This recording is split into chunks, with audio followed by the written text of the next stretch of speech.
नमस्कार मंडळी, सर्वांना श्री स्वामी समर्थ.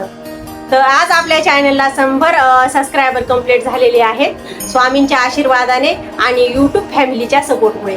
तर तुम्ही मला असाच सपोर्ट करत राहा आणि माझे व्हिडिओ जर तुम्हाला बघायला आवडत असतील तर माझ्या चॅनलला सबस्क्राईब करायला विसरू नका. तर आज मला स्वामींचा खूप मोठा अनुभव आलेला आहे आणि स्वामींनी माझी परीक्षा घेतली. असंच समजा तुम्ही की स्वामींनी माझी परीक्षा घेतली की मी समजा स्वामी सेवा करते, तर मग मी समजा स्वामी सेवा करताना मागे तर हटणार नाही ना, असं समजा स्वामींनी माझी परीक्षा घेतली. तर काय झालं, आज रविवार सकाळी 10:30ला केंद्रामध्ये आरती होती. तर मला काल फोन आला की ताई तुम्ही उद्या सकाळी 10:30ची आरती घेताल का.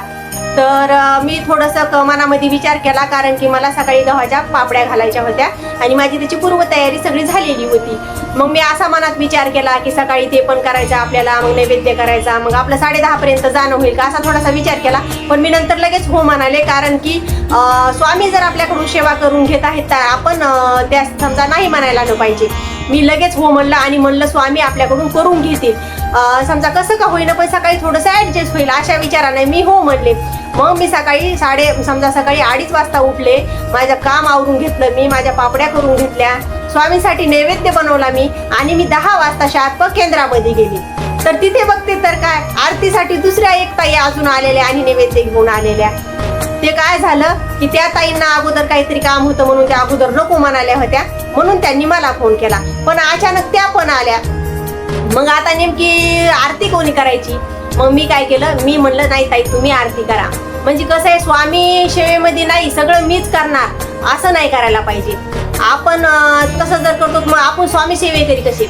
मग त्याच्यामुळे मी त्या ताईंना आरती करायला लावली आणि मी माझा नैवेद्य हे तिथे दिला आणि स्वामींचं दर्शन घेतलं. कारण की आपल्या यूट्यूब फॅमिलींच्या सपोर्टमुळे आणि स्वामींच्या आशीर्वादामुळे आपल्या चॅनलला 100 सबस्क्रायबर कंप्लीट झालेले आहेत. तर हाच मला स्वामींनी खूप मोठा आशीर्वाद दिलेला होता. पण स्वामींनी माझी परीक्षा बघितली की ही करत तर आहे पण स्वामी सेवा करताना समजा मागे तर समजा हटणार नाही ना, म्हणून स्वामींनी माझी थोडीशी परीक्षा घेतली. पण मला म्हणजे खूप असं वाटलं की स्वामींनी मला त्याच्यासाठी समजा हे समजलं की बाबा ही करू शकते, समजा माझ्याकडून करून घेतलं. सकाळी एवढं लवकर उठून मी सगळं तयारी केली की स्वामींना बघायचं होतं की करते का नाही. पण मला असं इतकं छान वाटलं की म्हणजे असं काहीच वाटलं नाही की स्वामींनी माझ्याकडून आरती करून घेतली नाही. म्हणजे कसं आहे, स्वामींना माझी परीक्षा घ्यायची होती.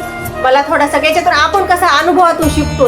आता ह्या गोष्टीतून आपल्याला थोडंसं म्हणजे असं शिकायला मिळतं की नाही काय स्वामी खरंच परीक्षा घेतात आपल्या भक्तांना.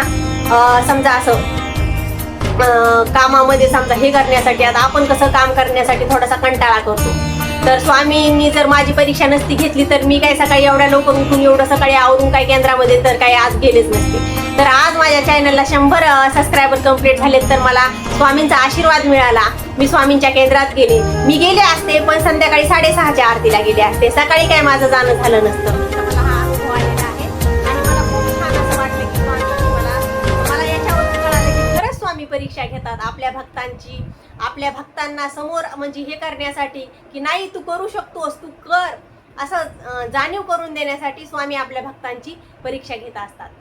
तर हा मला आलेला स्वामींचा अनुभव आहे आणि मी तो तुमच्याशी शेअर केलेला आहे. तुम्हाला कसा वाटला नक्की कमेंट करून सांगा.